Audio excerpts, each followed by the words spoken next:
Next heading शंकु के बारे में पढ़ा जाएगा कि शंकु होता क्या है। ये क्लास 10 का चैप्टर नंबर 12 का चैप्टर का नाम है सरफेस एरिया एंड वैल्यू। तो इसका जो है डिफिनेशन है, ये शंकु का फिगर दिया गया है। इसका डिफिनेशन है कि एक त्रियामी है शंकु, एक बिंदु शीर्ष और एक आधार को मिलाने वाली रेखाओं से मिलकर बनी होती है या बना होता है। यानी जो शंकु होता है वो एक त्रिआयामी बिंदुओं से होकर बना होता है। त्रिआयामी का मतलब होता है कि ऐसा आकृति जिसकी लंबाई भी हो, जिसका चौड़ाई भी हो, अब तथा जिसकी ऊंचाई भी हो। इन तीन चीजों से मिलकर बनी हुई आकृति क्या कहलाती है? शंकु कहलाती है। जिसकी लंबाई हो, चौड़ाई हो और ऊंचाई हो। चौड़ाई के स्थान पे हम गहराई भी मान सकते हैं, चौड़ाई भी आ सकता है और गहराई भी आ सकता है। तो ऐसा चित्र, ऐसा फिगर जो क्या हो, त्रिआयामी हो। त्रिआयामी का मतलब क्या होगा कि लंबाई, चौड़ाई और ऊंचाई तीनों हो, उसी को क्या बोलेंगे? शंकु बोलेंगे। इसमें एक नोट्स में दिया है कि शंकु के आधार का आकार वृत्त के अलावा भी हो सकता है। यानी जो शंकु का आधार है, इसको बोलते हैं का आधार। देखिए ये वृत्त के आकार का है, तो कह रहे हैं कि जरूरी नहीं है कि शंकु का जो आधार होगा वो क्या होगा? वृत्त के आकार का होगा। ये वृत्त के आकार का नहीं भी होगा तब भी इसको हम लोग शंकु मान सकते हैं। इसके कहने का मतलब यह है कि शंकु के आधार का जो आकार होगा वह वृत्त के अलावा और भी हो सकता है। इसी के फॉर्मूले के बारे में पढ़ेंगे कि इसका कैसे बनता है, क्या होता है। कह रहे हैं कि शंकु का आयतन, शंकु का आयतन का मतलब क्या होता है कि जो इसकी शंकु का आयतन जो होता है, इसका फॉर्मूला है 1/3 पाई आर स्क्वायर एच। शंकु का आयतन होता है, क्या होता है? 1/3 पाई आर स्क्वायर एच।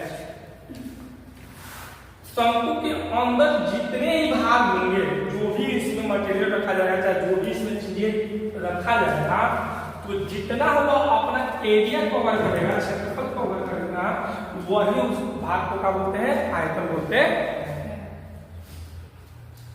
उसके बाद से पता है कि शंकु का पृष्ठीय क्षेत्रफल, शंकु का जो पृष्ठीय क्षेत्रफल होता है वह क्या होता है? तो शंकु का जो पृष्ठीय क्षेत्रफल होता है उसका फॉर्मूला होता है पाई आर एल।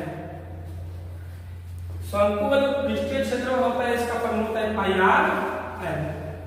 यहाँ पर देखा जाए तो आर जो होता है, पाई का तो वैल्यू मालूम है क्या होता है, क्योंकि जो है पाई, और आर जो होता है, आर बराबर मान सकते हैं त्रिज्या होता है। क्या होता है? त्रिज्या। और जो ये एल होता है, एल बराबर हम मान सकते हैं तिर्यक ऊंचाई होता है। क्या होता है? तिर्यक ऊंचाई। एल बराबर तिर्यक ऊंचाई। यानी कि जो भी मतलब हमको पृष्ठीय क्षेत्रफल फाइंड करना होगा किसका? शंकु का, तो हम क्या कर सकते हैं कि पाई में रेडियस से या त्रिज्या से और तथा शंकु का तिर्यक ऊंचाई से आपस में क्या कर देंगे? मल्टीप्लाई करा देंगे, तो उसका पृष्ठीय क्षेत्रफल निकल के चला जाएगा। दूसरा है शंकु का संपूर्ण पृष्ठीय क्षेत्रफल, यहाँ पूछ गया है पृष्ठीय क्षेत्रफल। शंकु का संपूर्ण पृष्ठीय क्षेत्रफल, इसका फॉर्मूला होता है पाई आर ब्रैकेट में एच प्लस का आर। इसका फॉर्मूला होता है पाई आर ब्रैकेट में एच प्लस का आर। इसके बाद से होता है कि तिर्यक का ऊंचाई, तिर्यक ऊंचाई यानी समतल तिर्यक ऊंचाई होता क्या है। देखिए ये हम लोग का हो गया ऊंचाई, ये हो गया हम लोग का तिर्यक ऊंचाई, और ये हम लोग का हो गया त्रिज्या यानी कि रेडियस। तो तिर्यक ऊंचाई का जो फॉर्मूला होता है ये पाइथागोरस थ्योरम का कर सकते हैं, निकाल सकते हैं। तो क्या होता है L बराबर मान सकते हैं अंडर रूट में h स्क्वायर प्लस r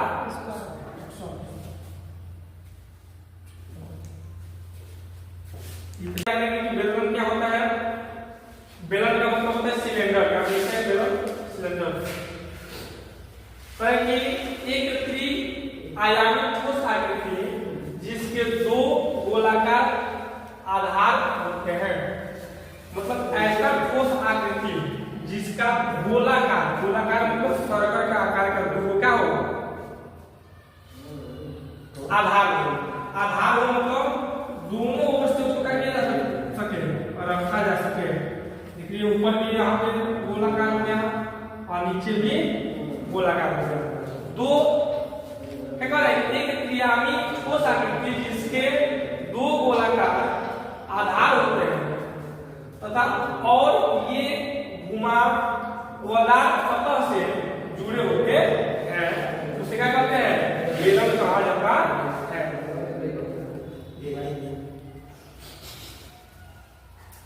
ठीक है, इसमें देखा जाए तो ये बेलन की जो होती है ऊंचाई होती है, जितना इसका हाइट होगा वह बेलन क्या होगा ऊंचाई होगा।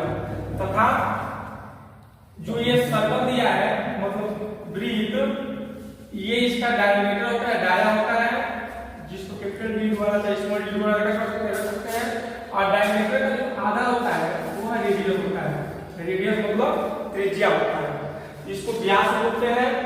यानी कि एक बेलन में दो सर्कल होता है, ठीक है,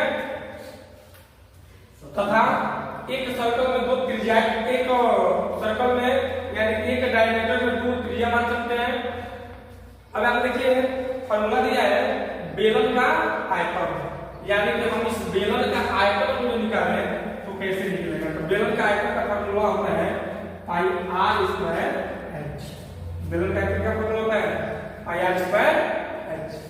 इसके बाद आता है बेलन का पृष्ठीय क्षेत्रफल।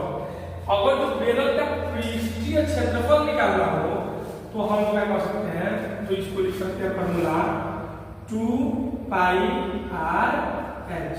बेलन का जो पृष्ठीय क्षेत्रफल निकालना हो ये हम लोग होता है पृष्ठीय क्षेत्रफल। तो अगर इसको निकालना हो तो लिख सकते हैं 2 पाई आर एच। यहाँ पर देखा जाए तो बेलन का कुल पृष्ठीय क्षेत्रफल जो निकालना हो, बेलन का कुल पृष्ठीय क्षेत्रफल, तो देखा जाए तो इसका लिख सकते हैं बेलन का पृष्ठीय क्षेत्रफल 2 पाई आर एच।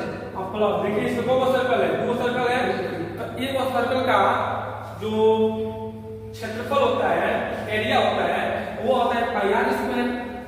लेकिन इसमें दो सर्कल है इसीलिए यहाँ क्या कर देंगे हो जाएगा 2 पाई आर स्क्वायर। यानी यहाँ से देखिए दो दोनों में मिल जाए तो इसमें क्या कर सकते हैं कॉमन कर सकते हैं, क्या कर सकते हैं कॉमन 2 पाई आर कॉमन कर सकते हैं पाई आर। तो क्या बचेगा एच बचेगा प्लस क्या बचेगा आर बचेगा, एच प्लस का आर। यानी बेलन का कुल पृष्ठीय क्षेत्रफल बराबर है 2 पाई आर और ब्रैकेट में एच प्लस का आर। यहाँ पर है दोनों सतहों का क्षेत्रफल मुझे निकालना होगा। दोनों सतह है सर्कल के, दोनों सतह है, तो दोनों सतह का मुझे क्षेत्रफल निकालना हो तो इसका होता है पाई आर स्क्वायर और ऊपर वाला क्या होता है pi r square. Pi r square दोनों को लिख सकते हैं क्या 2 pi r square, 2 pi r square. ठीक है, और जो खोखले बेलन का आयतन निकालना हो, ये खोखला बेलन है और इसका आयतन निकालना हो तो इसको लिख सकते हैं क्या पाई एच ब्रैकेट में r1 का होल स्क्वायर। r1 का मतलब हो गया यानी और निचली वाली सतह है तो इसके त्रिज्या को मानेंगे r1 मानेंगे, और ऊपरी वाली सतह होगा उसके त्रिज्या को मानेंगे r2। यानी दो इसमें सर्कल बन रहा है, एक r1 मानेंगे और दूसरे वालों को मानेंगे r2। यानी कि खोखले बेलन का आयतन निकालना हो तो पाई एच रखेंगे और ब्रैकेट में लिखेंगे R1 का होल स्क्वायर और माइनस में R2 का होल स्क्वायर। दोनों रेडियस के स्क्वायर का करके जोड़ करके और R1 में से R2 का कर देंगे, माइनस कर देंगे, तो इसका खोखले बेलन का आयतन निकल जाएगा। उसके बाद से पढ़े खोखले बेलन का वक्र पृष्ठीय क्षेत्रफल। इस खोखले बेलन का वक्र पृष्ठीय क्षेत्रफल जो निकल रहा होगा इसका फार्मूला होता है 2 पाई h और ब्रैकेट में R1 प्लस R2। 2 पाई h में दोनों त्रिज्या को आपस में कर देंगे, जोड़ देंगे, उसको मल्टीप्लाई कर देंगे तो निकल जाएगा खोखले बेलन का वक्र पृष्ठीय क्षेत्रफल। इसके बाद लास्ट इसका मतलब फार्मूला है वो होता है खोखले बेलन के संपूर्ण पृष्ठीय क्षेत्रफल।